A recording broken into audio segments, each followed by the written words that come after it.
I started the divorce because I saw that a spouse who was financially struggling wasn't valuable to me. My world was turned upside down when, on a business trip, my husband suddenly told me he wanted a divorce and that he was already married to his lover. To make things worse, he accused me of marrying him just for his money and demanded that I give up any rights to our property. Facing my indifferent husband, who had always looked down on me since we got married, led to his complete downfall. My name is Lisa. I'm 40 years old. I was raised by a single mother after my father died when I was in kindergarten. Despite the financial hardships, we found happiness as a family of 3. Even now, with a decent job and salary, I still live frugally because of my upbringing. I married Larry, a wealthy man I met through a friend. I was drawn to his kindness and the new possibilities he introduced to me. After we got married, our different views on money and gender roles became clear. Larry imagined a traditional home where I would stay at home, but I was committed to my career and staying financially independent. Before we married, Larry suggested I become a housewife, assuming I would accept traditional roles. However, I made it clear I wanted to keep working until we had kids, pointing out the financial advantages. I managed to convince him, but the reality of balancing work and home responsibilities was hard. Even though I worked full-time, I still had to do all the house chores, leaving us little time together. Meanwhile, Larry, sticking to a traditional husband's role, did nothing at home. He just enjoyed his dinner and relaxed when he got home. Trying to balance work and home life strained our relationship and made me wonder if this was really what marriage was supposed to be like. I was afraid to tell Larry how unhappy I was because I thought he might make me quit my job, even though he didn't help at home. I hoped that having children might improve our relationship, but we were becoming more distant, making me doubt we could start a family. Feeling it was urgent to talk about this, I approached Larry. "Hey, we should think about having kids, right?" I said. "Kids? You're pretty energetic for someone tired from work and chores," he replied. "It's not about that. I want to have children. We haven't been married long, but I'm already over 32. Women can only have children for a certain time, and it's getting harder for me to conceive as I get older. It's almost too late. But we don't need kids. If we have one, you'll expect me to help, right? You know I'm busy with work and won't help with raising children. Isn't it strange to say you won't help with child rearing even before they're born? I plan to raise them alone, but shouldn't you at least want to help? It's your child too. Child rearing is your job. I'm working to support the family, so I definitely won't help with the kids. You'll just complain that I don't help, making me the bad guy. You must have been taught to be poor and have lots of kids since you were born. We're not poor. We don't need kids. End of discussion." Larry abruptly ended the conversation and went to his room. Alone in the living room, I broke down in tears. My desire for children was not only rejected, but he also mocked my upbringing. After this, our relationship got worse quickly. We barely talked, and the hope of having children faded as I continued to balance work and home duties. Taking on significant projects at work, I found myself growing more distant from Larry. One day, as I told him about an upcoming business trip, his unexpected kindness caught me off guard. He wished me well and hinted at a big surprise when I returned. Despite having given up on him, his smile made me hope. But my hope was crushed when I came back. The front door wouldn't open. Larry had changed the locks. His first surprise was announcing our divorce. He claimed to have faked my signature and filed the papers with a friend as a witness. Inside, he handed me a document to sign, giving up my rights to any property division and protesting the false accusations. I insisted that we both give up our rights to any property, and I wanted this to be a public agreement.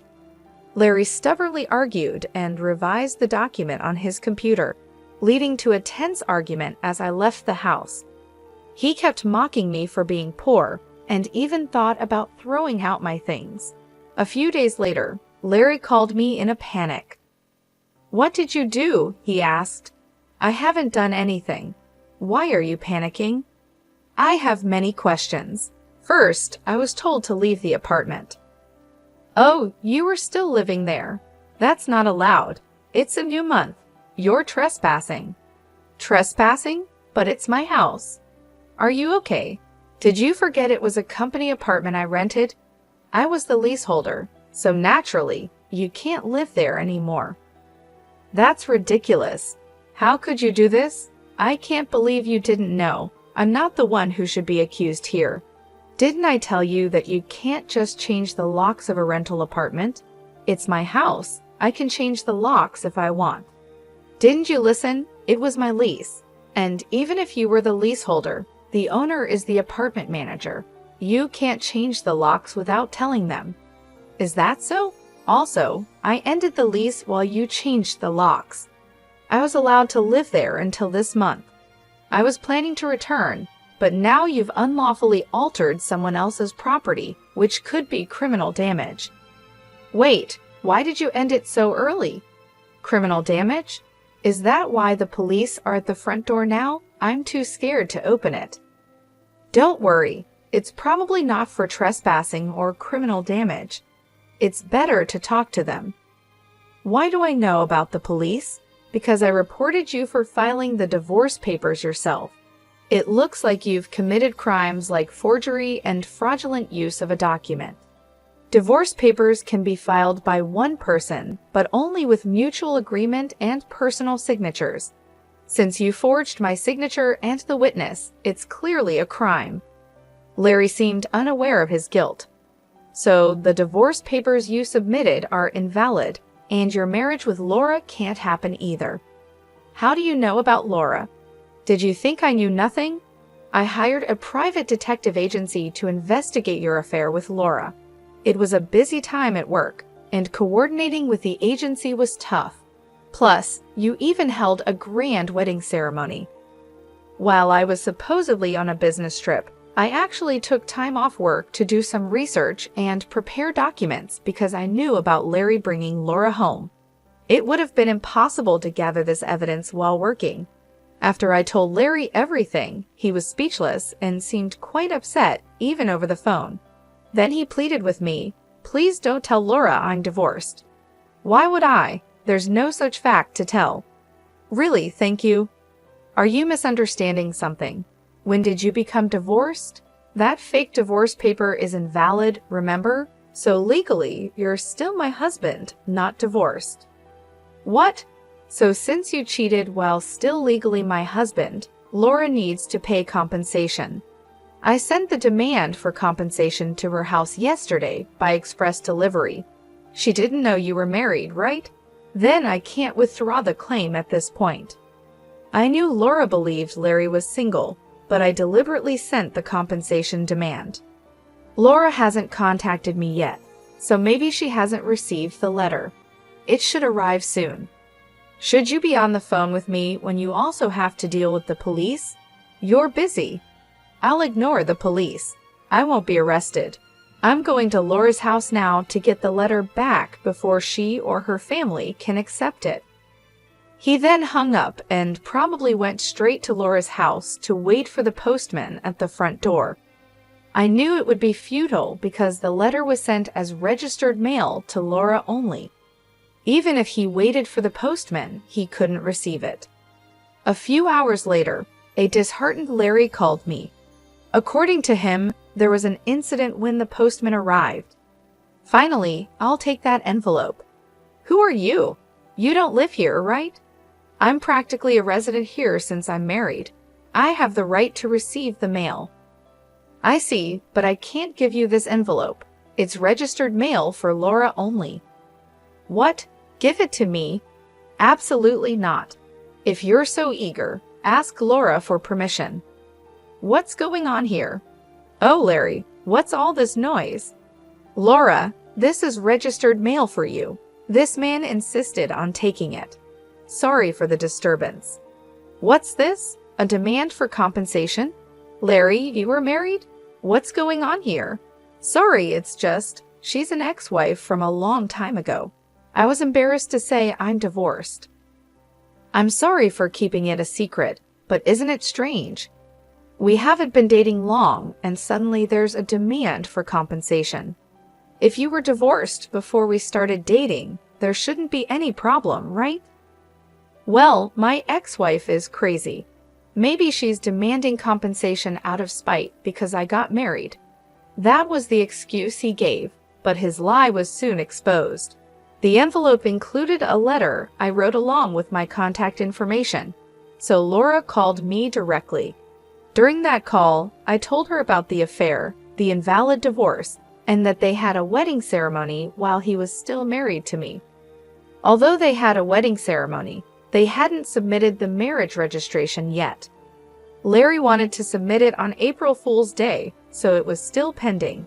He probably delayed submitting the marriage registration because he was unsure whether the divorce was finalized. After being exposed, Larry left Laura's house and shamelessly contacted me again. I still had something to tell him, so we agreed to meet at a nearby cafe.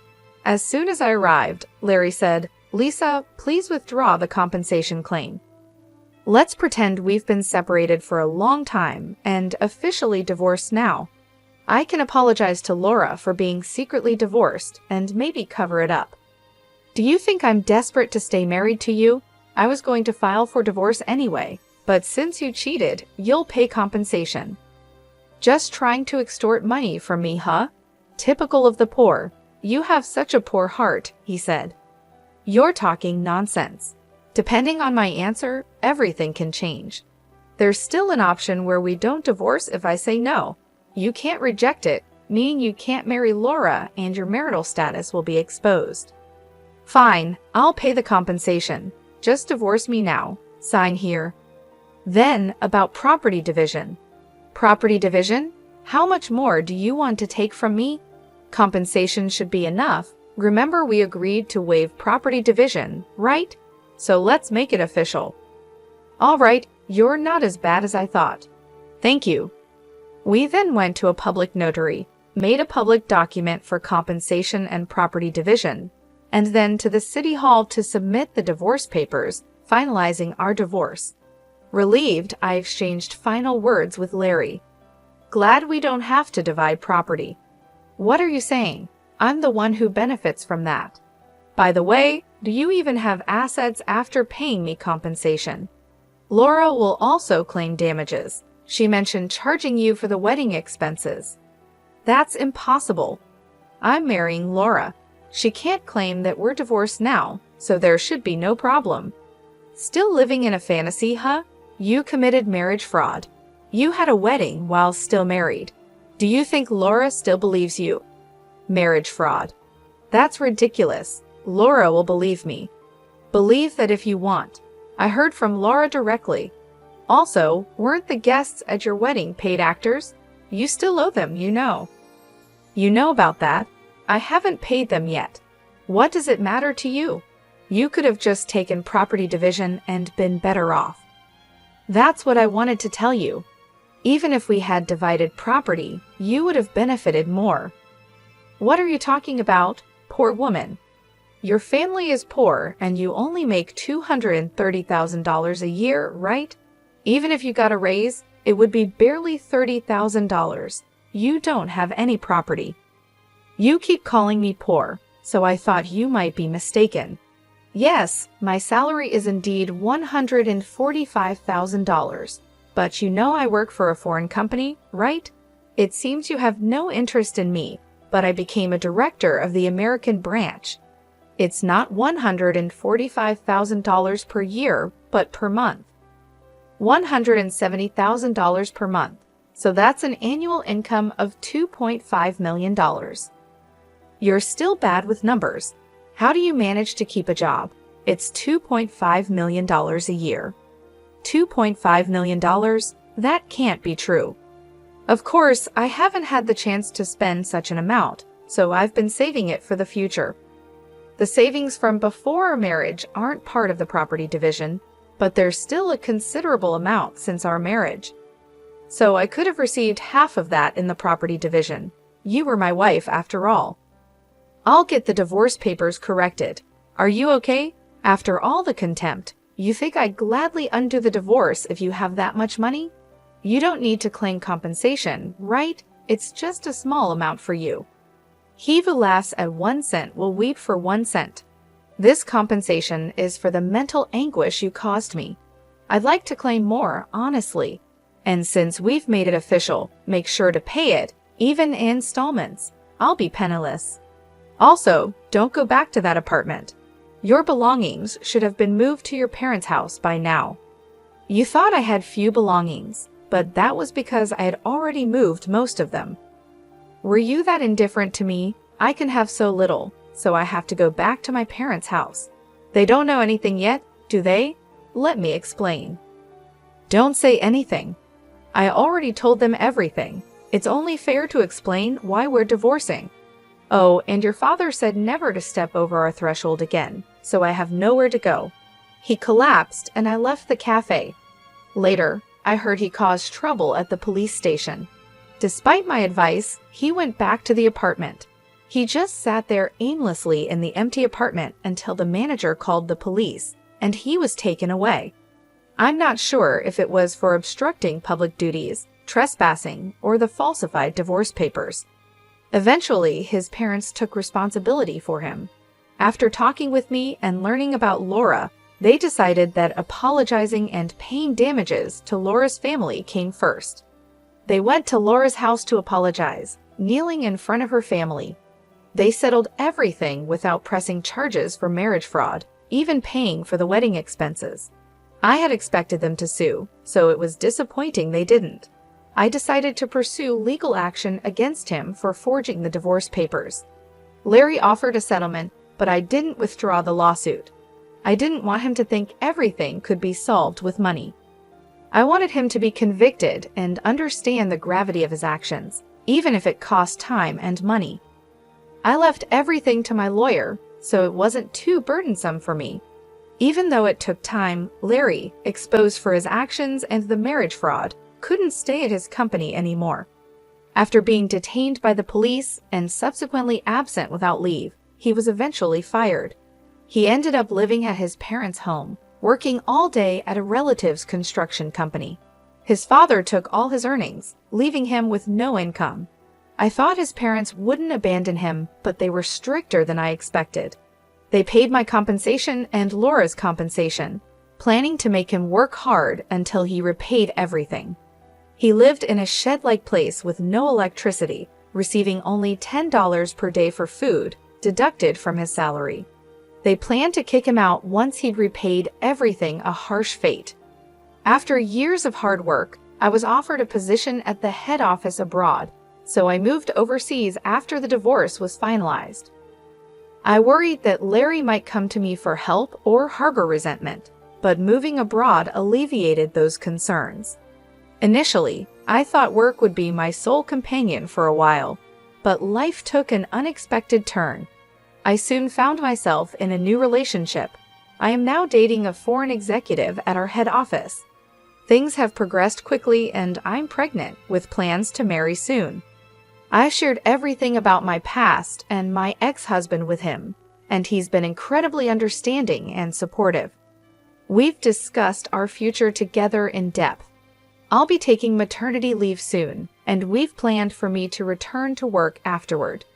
He's enthusiastic about taking paternity leave and embracing the role of an active co-parent, which showcases a refreshing cultural perspective compared to what I experienced previously. My past experiences with my ex-husband were challenging, but now I finally feel like I'm on the path to true happiness. I am gaining confidence each day and moving closer to building the happy family I've always dreamed of. The journey here taught me a lot about resilience and the complexity of relationships.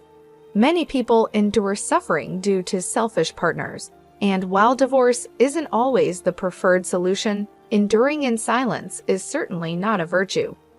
It's crucial to recognize that open and honest discussions can pave the way to meaningful resolutions. In some cases, divorce turns out to be a necessary decision for personal growth and well-being. This chapter of my life has reinforced that belief, helping me move forward with a new sense of purpose and hope for the future.